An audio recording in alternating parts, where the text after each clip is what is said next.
Good evening दोस्तों, मैं संदीप कुमार। मैंने आज आप सबके लिए लेकर क्या है सर, एक जबरदस्त एक मस्त टॉपिक। कंडीशन ये है ना कि आज जो हम बात करने वाले हैं ना उसका नाम है हिंदी, और आज की क्लास में हिंदी का टॉप 30 क्वेश्चन लेकर के आए हैं सर।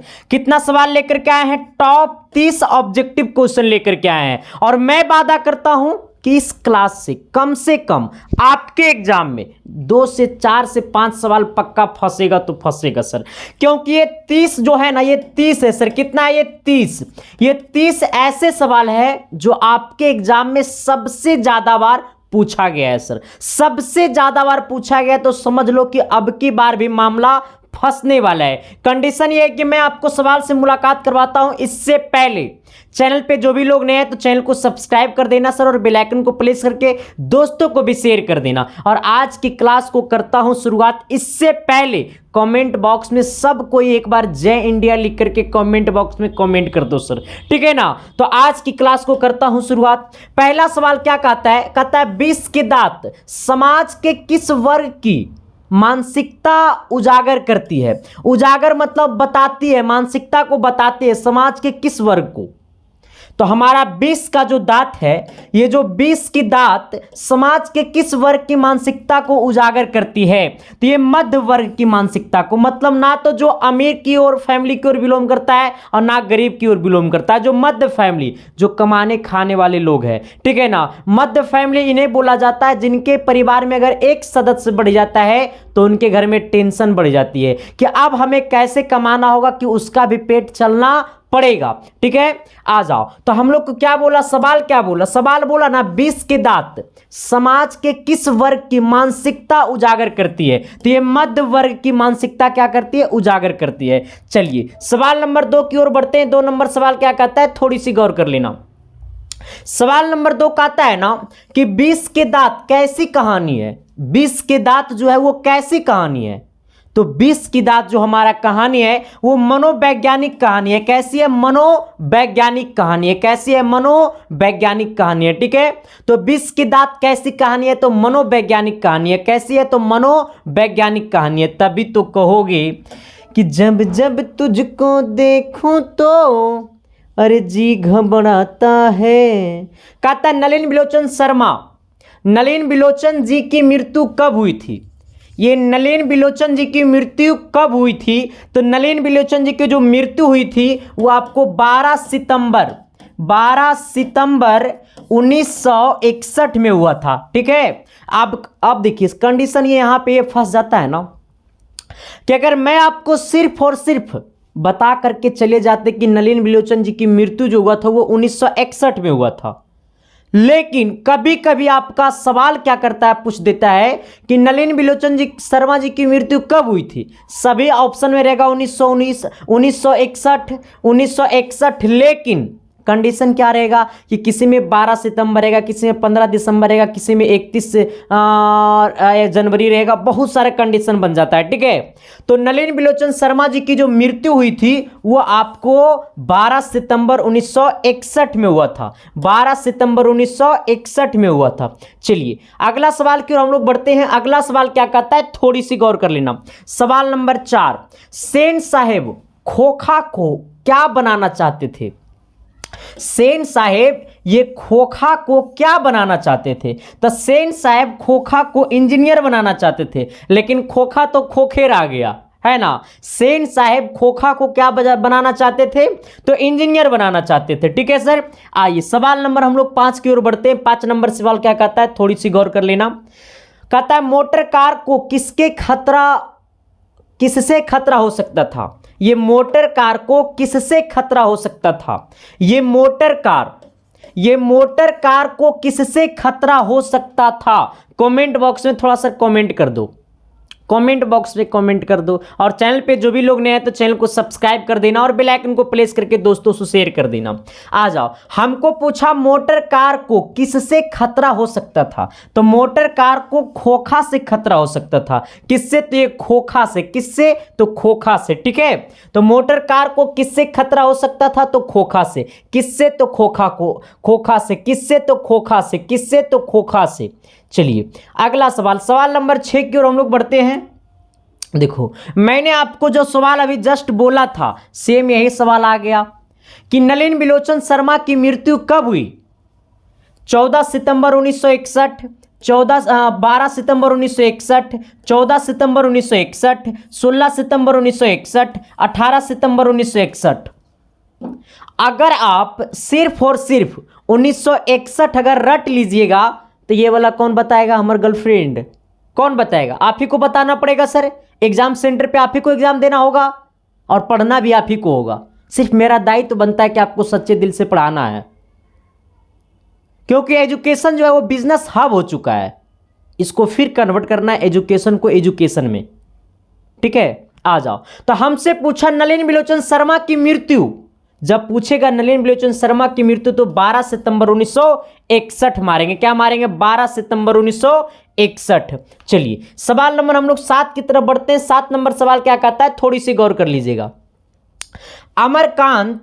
अमरकांत का जन्म किस स्थान पर हुआ? अमरकांत का जन्म किस स्थान पे हुआ था? तो मध्य प्रदेश, आंध्र प्रदेश, उत्तर प्रदेश, बिहार। जब पूछेगा अमरकांत, क्या पूछेगा सर? ये अमरकांत का जन्म किस स्थान पे हुआ था? तो अमरकांत का जो जन्म हुआ था सर वो उत्तर प्रदेश में हुआ था। कहां हुआ था? उत्तर प्रदेश में हुआ था। अमरकांत का जन्म किस स्थान पे हुआ था? तो उत्तर प्रदेश में हुआ था। अच्छा, ये उत्तर प्रदेश में कहां पे हुआ था? उत्तर प्रदेश में किस गांव में हुआ था? अमरकांत का जन्म उत्तर प्रदेश में किस स्थान पे हुआ था? उत्तर प्रदेश में किस स्थान पे हुआ था? थोड़ा सा आप लोग कमेंट कर दीजिएगा। अमरकांत का जो जन्म हुआ था उत्तर प्रदेश में, वो किस स्थान पे हुआ था? वो आपको कमेंट करना पड़ेगा सर। आइए सवाल नंबर अगला की ओर हम लोग बढ़ते हैं। कहता बहादुर का पूरा नाम क्या था? ये बहादुर का पूरा नाम क्या था? 8 नंबर सवाल। कहता बहादुर का पूरा नाम क्या था? वीर बहादुर, शेर बहादुर, जंग बहादुर, दिल बहादुर। तो बहादुर का जो पूरा नाम था, वो जो बहादुर का जो पूरा नाम था वो दिल बहादुर था। क्या था सर? ये दिल बहादुर था, दिल बहादुर था। ठीक है, तो बहादुर का पूरा नाम क्या था? दिल बहादुर था। बहादुर का पूरा नाम क्या था? दिल बहादुर था। कि बचपन का प्यार मेरा भूल नहीं जाना रे, जैसा मेरा प्यार है जान तुझे किया हूं। आना सवाल नंबर 9 की तरफ। कहता बहादुर घर से चलते समय कितनी राशि लेकर चला था? देखो जब पूछेगा घर से चलते समय कितनी राशि लेकर चला था, तो वो मात्र 2 रुपया लेकर के चला था। कितने रुपया लेकर के चला था? मात्र 2 रुपया लेकर के चला था। ठीक है, तो बहादुर जब वो अपने घर से भाग चला था तो उसके पास मात्र कितने रुपया थे? 2 रुपया थे। कितने रुपया थे? 2 रुपया थे। ठीक है, तो बहादुर घर से चलते समय कितने राशि लेकर चला था? तो मात्र 2 रुपया लेकर के चला था। कितने रुपया लेकर के चला था? मात्र 2 रुपया लेकर के चला था। ठीक है, आइए सवाल नंबर अगला की तरफ हम लोग बढ़ते हैं। अगला सवाल क्या कहता है, थोड़ी सी गौर करना। कहता है रिश्तेदार की पत्नी के कितने रुपये खो गए थे? अब देखो, अच्छा रिश्तेदार के पत्नी, जब रिश्तेदार आए थे घर में तो रिश्तेदार के पत्नी के कितने रुपया खो गए थे, है ना। अभी भी क्या होता है गांव टोले मोहल्ले में जब शादी विवाह होता है ना, तो एक घर में बहुत सारे परिवार इकट्ठे होते हैं। जब परिवार इकट्ठे होते हैं तो उसी परिवार में कुछ ऐसे लोग होते हैं जिनको पैसा हेराएगा भी नहीं और हल्ला कर देगा मेरा तो सोने खो गया लगता है कि वहीं पे लतिया देना चाहिए। कंडीशन होता है सर, बहुत सारे गांव में ऐसे होता है, बहुत सारे शहरों में ऐसे होता है, जिसे कहा जाता है नौटंकीबाज, है ना। खासकर महिला लोग तो खूब करेगी कि मेरा वो सोने में हेरा गया, नके बोलो कोने बोलो, है ना। आ जाना, तो यही देखो यहाँ पे भी पत्नी का काम है। कहता रिश्तेदार की पत्नी के कितने रुपया खो गए थे? तो रिश्तेदार की पत्नी को मात्र 11 रुपया खो गया था। कितना रुपया सर? ये 11 रुपया खो गया था। ठीक है, देखो सवाल 2 ही को पूछेगा बहादुर घर से कितने रुपया लेकर के चला था? तो 2 रुपया। रिश्तेदार की पत्नी का कितने रुपया खो गया था? तो 11 रुपया। बस यही 2 चीज याद रखना। ठीक है, इतना ही में एगो मामला फंसेगा, ये 2 में से एगो का मामला फंसेगा। तो वो कहां फंसेगा मामला? तो आपके एग्जाम पेपर में क्वेश्चन छपेगा। कहने का सेंस मेरा ये है सर। ठीक है, आ जाओ सवाल नंबर अगला की तरफ। अगला सवाल क्या कहता है, थोड़ी सी गौर कर लेना। कहता है ना जीत जीत में निरखत हूं पाठ का संबंध किससे है? जीत जीत में निरखत हूं पाठ का संबंध किससे है? जीत जीत में निरखत हूं पाठ का संबंध किससे है? शंभू महाराजा से, लच्छू महाराजा से, बिरजू महाराजा से, किशन महाराजा से, किससे है सर? अगर देखो, जब बोलेगा जीत जीत में निरखत हूँ, जीत जीत में निरखत हूँ, ये सब एक बड़ा अच्छा लगता था पढ़ने में सर। जब हम लोग पढ़ते थे ना उस टाइम तो बड़ा मजा आता था। हम लोग का गुरुजी भी पढ़ाते थे बड़ा मजा से।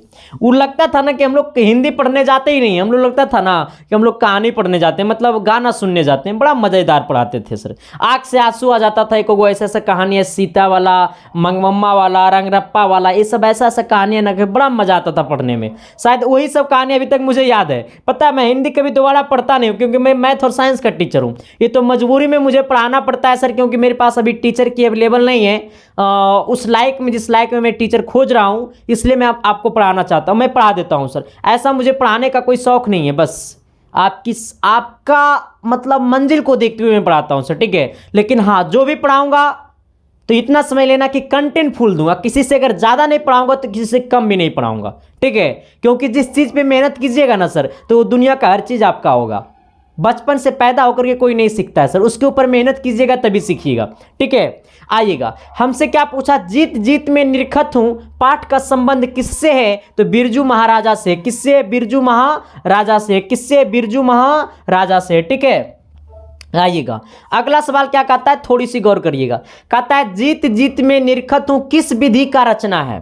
कहता है जीत जीत में निरखत हूं, वो किससे संबंध है, किस पाठ से संबंध है? तो बिरजू महाराजा से, ठीक है। अगर सवाल पूछ देगा कि जीत जीत में निरखत हूं किस विधि की रचना है, अरे बाबा रे बाबा रे बाबा रे बाबा रे बाबा रे बाबा, देखो बोला जीत जीत में निरखत हूं किस विधि का रचना है? किसका है? व्यक्ति चित्र का, निबंध का, आत्मकथा का, साक्षात्कार का? किसका है सर? किसका है? Thank you, love you. साक्षात्कार का। किसका है सर? साक्षात्कार का, ठीक है। ऑप्शन नंबर क्या होगा आपका? डी होगा। अगला सवाल, अगला सवाल कहता है ना, दिल्ली में हिंदुस्तानी डांस म्यूजिक स्कूल किनका था? हो देखा देखा रे बब्बा, देखा रे बब्बा, हमसे सवाल पूछा ना कि दिल्ली में हिंदुस्तानी डांस म्यूजिक स्कूल किनका था। बोला किनका था, बोला था जाएंगे धाम, बोला था गड्ढा में जाके गिरेंगे धाई सना। हाँ, बोलेगा था फुलंगी पे चढ़ेंगे धाई सना। हम लोग गड्ढा में गिरने वाले में से नहीं है सर। हम लोग किस लिए पढ़ते हैं? बेहतर मार्क्स के लिए। वो मिलेगा, हम दिलाएंगे, बस तुम मेरे साथ बने रहो, देखते रहो सारी क्लासेस को। अगर क्वेश्चन नहीं लड़ेगा सर तो संदीप कुमार छोड़ देगा जिंदगी से, ये वादा है सर। पिछले साल की तरह अब की बार ज़्यादा लड़ाएंगे, क्योंकि एक्सपीरियंस ज़्यादा मिला, अनुभव बढ़ा। मेहनत करो, जिंदगी का हर मुकाम आपके पास होगा। आना, हमसे क्या बोला? दिल्ली में हिंदुस्तानी डांस म्यूजिक स्कूल किनका था? निर्मला जी का था, विमला जी का था, श्यामा जी का था, या प्रतिभा जी का था? किसका था? जल्दी जल्दी कमेंट करो रे बाबा। देखो देखो देखो, हमसे बोला दिल्ली में हिंदुस्तानी डांस म्यूजिक स्कूल किनका था? तो ये निर्मला जी का था। किसका था? ये निर्मला जी का था। किसका था? तो ये निर्मला जी का था। किसका था? तो निर्मला जी का था। चलिए अगला सवाल, अगला सवाल क्या कहता है, थोड़ी सी गौर करना। कहता है बिरजू महाराजा की शादी कितने वर्ष की उम्र में हुई थी? ये बिरजू महाराज जी का जो शादी हुआ था वो कितने वर्ष की उम्र में हुआ था? ये बिरजू महाराज जी का जो शादी हुआ था वो 18 वर्ष की उम्र में हुआ था सर। आप सोच सकते हो कि उस टाइम में 18 साल की उम्र में बिरजू महाराज जी का शादी हुआ था, तो आप सोच सकते हैं। अब का तो लड़का को जब 22 साल उम्र हो जाता तो लगता भी हम तो बचपने में हैं। आप सोच सकते हो 18 साल की उम्र में शादी कर लिए थे। अभी भी बिहार के कुछ ऐसे गांव है जहां पे अभी भी बच्चा को 13 से 14 साल में शादी कर दिया जाता है। अब सोच रहे बीड़ू भाई कि 13 से 14 साल में उसको क्या ज्ञान होगा शादी का? हमको नहीं लगता कि उसको कुछ ज्ञान होगा। हालांकि अब के तो बच्चा को तो बचपने में सब कुछ पता चल जाता है, ठीक है ना। लेकिन सर हम लोग का एक परंपरा होता है, ठीक है। चलो विशेष बातें नहीं करना है, हमारा मेन मुद्दा पे बात करना है। मेरा मुद्दा है कि बिरजू महाराज की शादी कितने वर्ष की उम्र में हुई थी? तो वो 18 साल की उम्र में हुआ था। अब सोचो सर, जिंदगी में एक ऐसा शख्स बनो कि आपके कहानी के साथ साथ आपकी पत्नी, आपके माता पिता का भी कहानी छपनी चाहिए बुक में।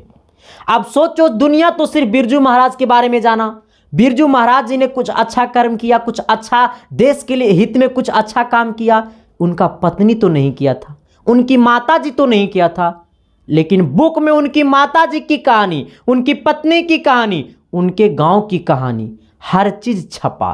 किनके वजह से? सिर्फ इनके वजह से।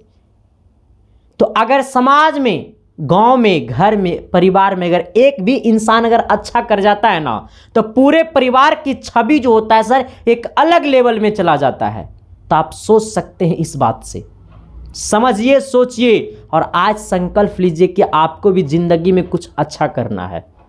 तभी आपका कहानी और आपके बच्चे की कहानी और आपके माता पिता की कहानी और आपके गांव टोले मोहल्ले की कहानी बुक में छपेगा। आइए, कहता है सवाल नंबर अगला की तरफ थोड़ी सी गौर करना। कहता है पंडित बिरजू महाराज की गुरुआइन कौन थी? अरे बब्बा, गुरुआइन देखो, कहता है ना पंडित बिरजू महाराज की गुरुआइन कौन थी? तो उनकी माता जी थी, उनकी माँ थी। कौन थी? उनकी माँ थी। पंडित बिरजू महाराज की गुरुआइन कौन थी? गुरुआइन मतलब महिला, पुरुष तो नहीं होगा गुरुआइन। अगर पुरुष होता तो कहता गुरुआइन कौन था, वहां पे बोला गुरुआइन कौन थी तो उनकी माँ था। अगर बोलता गुरुआइन कौन था, इसका मतलब पुरुष की बात कर रहा है, बोला गुरुआइन, इसका मतलब महिला की बात कर रहा है। तो हमसे पूछा पंडित बिरजू महाराज की गुरुआइन कौन थी? तो उनकी माँ थी। कौन थी? तो उनकी माँ थी। अच्छा, उनकी माँ का क्या नाम था? पंडित बिरजू महाराज की माँ का क्या नाम था? आप लोग थोड़ी सी कमेंट बॉक्स में कमेंट कर देना सर। मैं आपसे प्लीज आपसे रिक्वेस्ट करता हूं कि इनका नाम थोड़ी सी आप लोग कमेंट बॉक्स में कमेंट कर देना। और चैनल पे जो भी लोग नए हैं सर, तो चैनल को सब्सक्राइब कर देना और बेल आइकन को प्रेस करके दोस्तों को भी शेयर कर देना। और सबसे बड़ी बात है ना कि क्लास 10th हिंदी लिख करके यूट्यूब पे एक प्लेलिस्ट बना हुआ, उसमें आपको हिंदी का सारे क्लासेस मिल जाएगा, आ जाना। कहता है विनोद कुमार शुक्ला का जन्म किस राज्य में हुआ था? ये विनोद कुमार शुक्ला का जन्म किस राज्य में हुआ था? हरियाणा में, राजस्थान में, उत्तर प्रदेश में, छत्तीसगढ़ में। अगर बोलेगा विनोद कुमार शुक्ला का जन्म, विनोद कुमार शुक्ला का जन्म, तो मार देना घपसना छत्तीसगढ़। कहाँ मार देना? छत्तीसगढ़। कहाँ मार देना है सर? ये छत्तीसगढ़। कहाँ मार देना है? तो छत्तीसगढ़। ठीक है, विनोद कुमार शुक्ला का जन्म किस राज्य में हुआ था? तो छत्तीसगढ़ में हुआ था। कहाँ हुआ था? तो छत्तीसगढ़ में हुआ था। कहाँ हुआ था? तो छत्तीसगढ़ में हुआ था। ठीक है, चलिए अगला सवाल। अगला सवाल कहता है ना, मरी हुई मछली की आंखों में नजर आ रही थी, तेरी आंखों में मेरा चेहरा दिखता है। अब सोचो रे बाबू कि कहता है मरी हुई मछली की आंखों में नजर आ रही थी तो मेरा चेहरा, तेरा चेहरा ना रे बाबा ना, मेरा और तेरा नजर चेहरा तभी नजर आएगा जिंदगी में, तब वो अच्छा काम करेगा। ठीक है, अब सोचो, कहता है बाबू मछली की आंखों में नजर आ रही थी तो परछाई, कालापन, लालिमा या फिर सरिता, क्या नजर आता था? तो अब सोच लो बाबू कि मर गया मछली तो अगर आंख में की नजर आएगा? आत्मा नजर आएगा। और ज्यादा करेगा तो सामने में कोई चीज रखा हुआ है तो उसका परछाई नजर आएगा। और क्या नजर आएगा उसमें? क्या तुम्हारी जीभ का नाम नजर आएगा? कभी नहीं सर, अच्छा कर्म करना पड़ेगा। हाँ, अब देखो, बोला है ना कि मरी हुई मछली की आंखों में नजर आ रही थी, तो मरी हुई मछली की आंखों में नजर में कुछ दूसरा चीज नहीं आ रहा था और उसका परछाई ही आ रहा था। क्या आ रहा था? परछाई ही आ रहा था। ठीक है, तो अगर आपसे सवाल पूछा हुआ, ये सवाल है, ठीक है, कि मरी हुई मछली की आंखों में नजर आ रही थी तो परछाई। अच्छा, ये मछली कितने मछली शहर से खरीद के लाया था? ये कितने मछली शहर से खरीद के लाया था, ये भी सवाल पूछता है, शायद मैंने लाया हूं। कहता है पिताजी बाजार से कितनी मछलियां खरीद के लाई थी? देखो, सवाल मैंने आपको बना करके रखा है आपके लिए। ये सारे चीज जो है, वो सारे मटेरियल जो है वो आपके लिए है सर। बस आप इसको किस लेवल से लेना चाहते हैं, अपने अंदर इसको किस लेवल से आप ग्रहण करना चाहते हैं, वो आपके ऊपर डिपेंड करता है। और मुझे शिद्दत से पढ़ाना है, ये मेरे दायित्व बनता है। शिद्दत मतलब सच्चे दिल से पढ़ाना है और सच्चे दिल से सवाल को एग्जाम में लड़ाना है सर। आपको पता नहीं है, मैं आपके सामने 30 सवाल लाता हूं ना, इसका सेंस ये है कि पता है मैं 3 घंटा मेहनत करता हूं ये 30 क्वेश्चन लाने में, क्योंकि सर मेरे चमड़े का मुंह से बोलने में टाइम नहीं लगता है, लेकिन आपको ये क्वेश्चन एग्जाम पेपर में लड़ाने में बड़ा टाइम लगता है सर। बस, तो मेरा एक ही मोटिव रहता है, सब सारे क्लासेस, ये सब सारा क्वेश्चन आपके एग्जाम में लड़ना चाहिए। बस, मैंने पिछले बार मेरा टारगेट था सर, पिछले बार मेरा एक परीक्षा था मेरे अंदर का, मैंने टॉप 80 क्वेश्चन मैथ में करवाया था, सब्जेक्टिव 2 नंबरिया, और मैंने वादा कर दिया था कि इतना से बाहर नहीं आएगा, और नहीं आया था। तो सोच लो, जिंदगी में हर वक्त परीक्षा होता है इंसान का। और जिंदगी में परीक्षा नहीं तो फिर जिंदगी किस काम का यार। हर घड़ी में परीक्षा। हाँ, दो और जीतो। हारने का कोई मकसद ही नहीं बनता है। अरे पढ़ने का मतलब जरूरी नहीं है कि सफलता ही मिल जाए, एक सीख तो मिलेगा ना। बस सिंपल बात इतना ही सोच के पढ़ो। वो सोच के, लोभी वाला सोच के पढ़ाई करोगे ना तो कुछ नहीं होने वाला है। सच्चे दिल से पढ़ना, जिंदगी में कुछ अच्छा करने के लिए पढ़ना, अच्छा बेहतर इंसान बनने के लिए पढ़ना। बेहतर इंसान बन जाओ, बेहतर नौकरी ऑटोमेटिकली मिल जाएगा। अब कुत्ता वाला इंसान बनोगे तो कुत्ता वाला नौकरियों मिलेगा। सिंपल बात है रे बाबू। हाँ, बेहतर इंसान बनो, बेहतर नौकरी मिल जाएगा। अब तुम जब बेहतर इंसान बन जाओगे ना तो अपने माता पिता के बारे में पक्का सोचोगे। और जिस दिन अपने माता पिता के बारे में सोच लोगे ना, उस दिन तुमको पढ़ाई से प्यार हो जाएगा, ना कि किसी अन्य पर्सन से प्यार होगा। ठीक है, चलो। हमसे सवाल बोला है कि पिताजी ने बाजार से कितनी मछलियां खरीद के लाई थी। अब सोचो रे बाबू, कहानी वैसा हो जो पूरी खानदान को ना जोड़ ले, तो फिर कहानी का नाम क्या है। अब वो मछली खरीद के लाया है तो उसको बुक में आ गया है। अब सोच कि तो डेली 2 किलो मछली कचड़ लेता होगा। तुम्हारा पड़ोसियों वाला ना जानता होगा, दे अगर डेली काम है यही बकलोला का। अब डेली का करेगा तो इनू बोलेगा। अब देखो, अच्छा बाजार से कितना मछलियाँ खरीद के लाया था, ये कितने लोग बताएगा सर। 3 लाया था, 4 लाया था, 2 लाया था, 5 लाया था। तो बाजार से जो है सर वो 3 मछलियाँ खरीद के लाया था। अच्छा, ये मछलियाँ कौन खरीद के लाया था, ये 3 मछली जो है वो कौन खरीद के लाया था, वो कमेंट बॉक्स में कमेंट कर देना, मैं पढ़ लूंगा आपका कमेंट। ठीक है, आ जाओ। कहता है वाणी कब विष के समान हो जाती है, वाणी कब विष के समान हो जाती है, ये क्या है सर। वाणी कब विष के समान हो जाती है, राम नाम के बिना। राम नाम के बिना वाणी कब विष के समान हो जाती है, राम नाम के बिना। ठीक है, हमसे सवाल बोला वाणी कब विष के समान हो जाती है, तो राम नाम के बिना, राम नाम के बिना, राम नाम के बिना। ठीक है सर, राम नाम के बिना दुनिया अधूरा है। देखता है ना, जय श्री राम के बिना तो सरकार बन जाता है सर। हाँ, जय श्री राम एक बार खाली बोल दो, सरकार बन गया। हाँ, यही है। कहता है सर वाणी कब विष के समान हो जाती है, तो राम नाम के बिना, राम नाम के बिना। एक बात मैं आपको हम शेयर करना चाहते हैं सर, ये दुनिया जो है ना सर, धर्म के पीछे बहुत ज्यादा पागल है।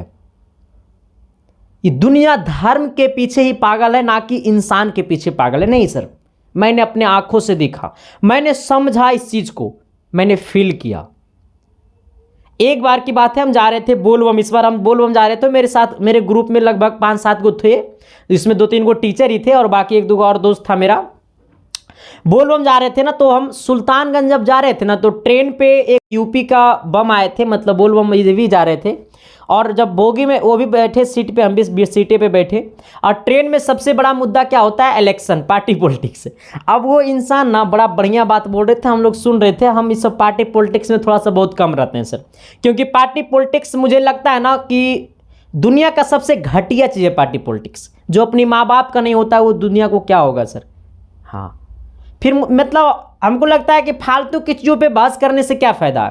तो हम लोग जा रहे थे, लेकिन मेरे ग्रुप में एक टीचर है जो एसएसटी ही पढ़ाते हैं, तो वो मतलब उनका पार्टी पॉलिटिक्स में खूब रुचि है, समझे। तो वो क्या जा रहे थे ना, तो वो भी साथ में थे। कंडीशन ये था कि वो यूपी वाले थे, तो यूपी से वो जनरल कास्ट से बिलोंग करते थे, मतलब ब्राह्मण थे या कुछ भी थे। तो यूपी में राम एकदम तो चल रहा है, राम नाम जय सिया राम चल रहा है नुकस के। तो वहाँ के जब वो थे तो खुद हम बढ़ाई के ले जा रहे थे, योगी ने ये कर दिया, योगी ने वो कर दिया, योगी ने ये कर दिया, देश का सबसे बढ़िया प्रधानमंत्री है माननीय नरेंद्र मोदी जी। खूब एकदम जा रहा था, मज़ा आ रहा था सुनने में हमको भी। एक लड़का उन्हें कुछ कुछ टभक दिया और क्या ऐसी बोल दिया कि जितना ज़रूरी राम नाम की मंदिर नहीं ना, उतना ज़रूरी हॉस्पिटल है, ऐसी कुछ बोला था वो, ऐसी हॉस्पिटल के बारे में बोला। अरे यार, उस ट्रेन का ना माहौल इतना तागड़ा हो गया था, इतना हल्ला होने लगा कि मुझे लगा कि दुनिया का हर चीज़ के बारे में चर्चा करो, लेकिन ट्रेन पे पार्टी पॉलिटिक्स का चर्चा कभी भी नहीं करना सर। हाँ, इतना मतलब हमको उस दिन मज़ा आया ना, क्या बोले। अब हम कुछ नहीं बोले तो हमको मज़े नहीं आएगा भाई। क्या आएगा। ठीक है, तो यही बात है सर। तो यही बात यहाँ पे बोला, वाणी कब विष के समान हो जाती है, तो राम नाम के बिना, राम नाम के बिना।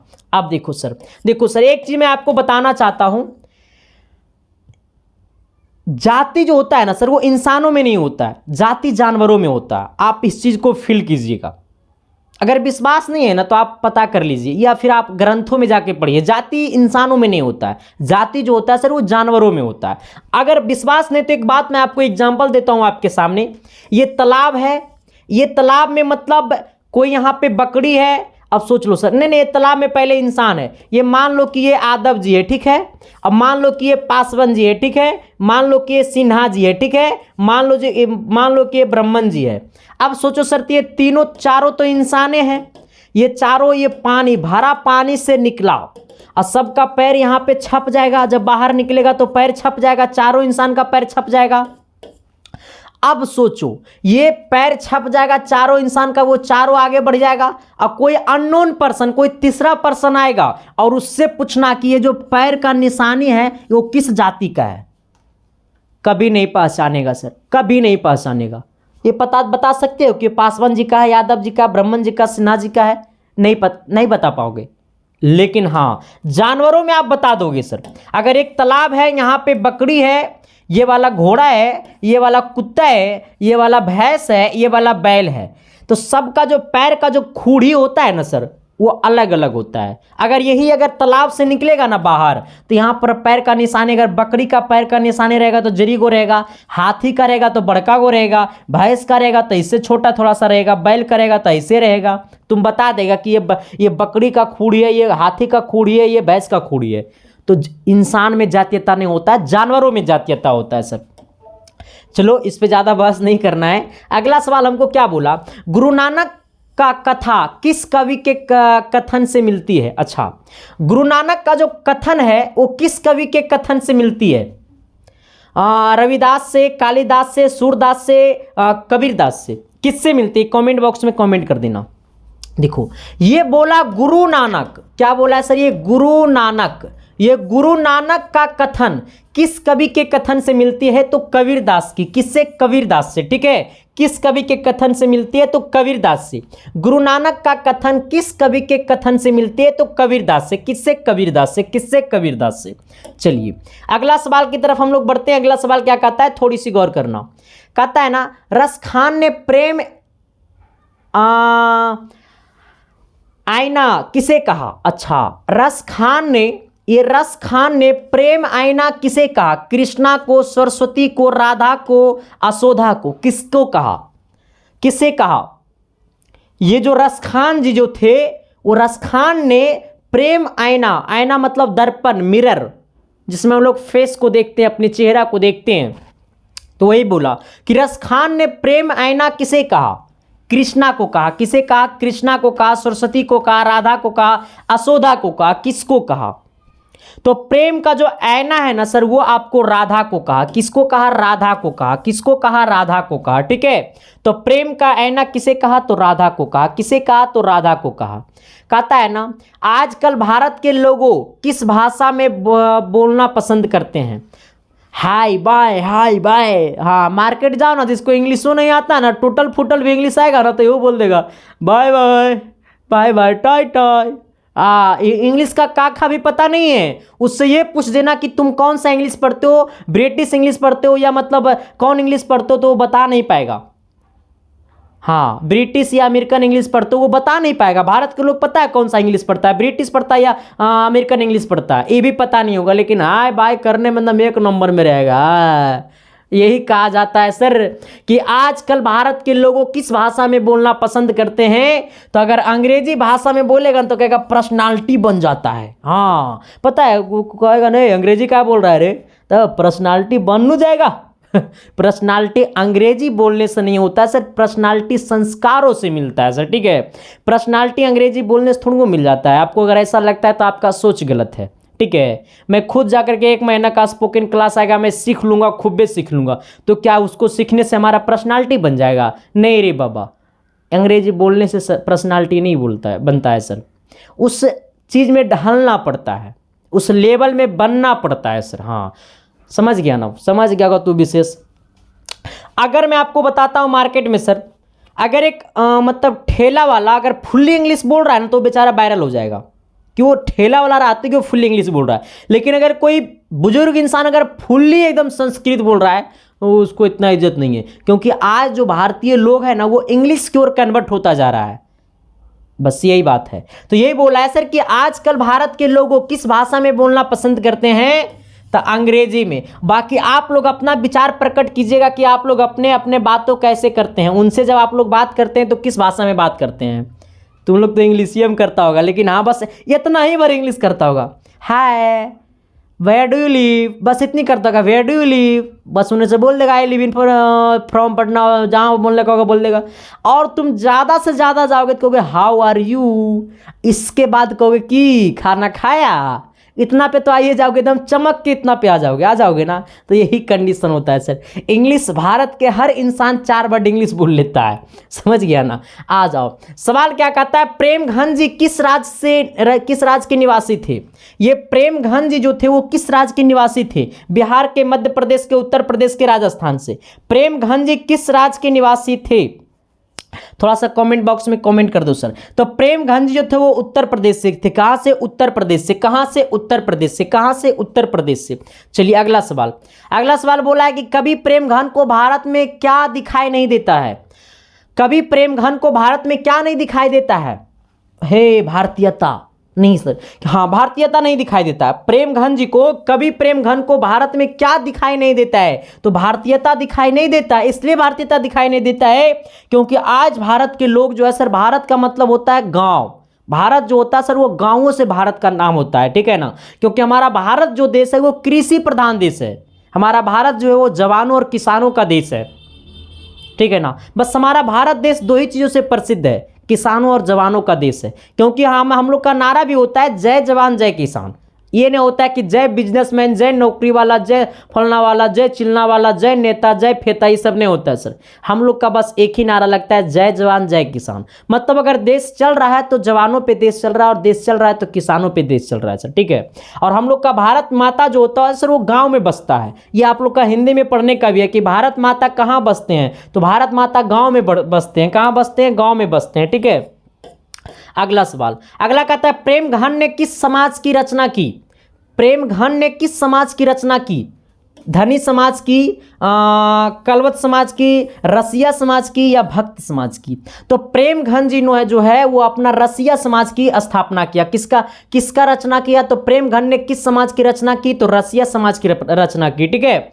तो प्रेम घन जी ने किस समाज की रचना की, तो रसिया पता नहीं, हमको भी पता नहीं कौन सा समाज होता है रसिया, ठीक है। आ जाओ, अगला कहता है भारत माता किस कवि की रचना है। भारत माता किस कवि की रचना है, रामधारी सिंह दिनकर का है, प्रेम घन का है, सुमित्रा नंदन पंत का है, कबीर कुंवर नारायण का है। किसका है सर, रामधारी सिंह दिनकर, प्रेम घन, सुमित्रा नंदन पंत, कुंवर नारायण, किनका है।